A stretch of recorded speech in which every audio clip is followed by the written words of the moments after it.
జానమా, ఈ ప్రపంచంలో నీకు అన్నీ మర్చిపోయే రోగం ఉన్నా ఆయన మాత్రం అస్సలు మర్చిపోలేవు.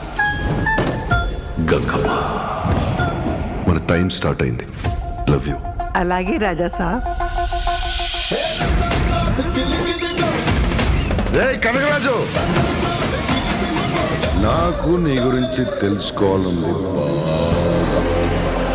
నిన్ను చాలా మిస్ అయ్యా.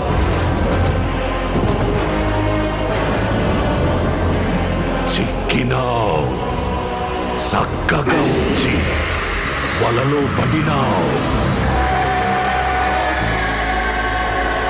మిస్ యూ టు రాజా సాబ్.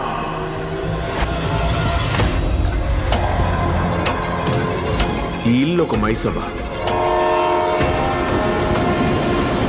ఇక్కడికి రావడమే కానీ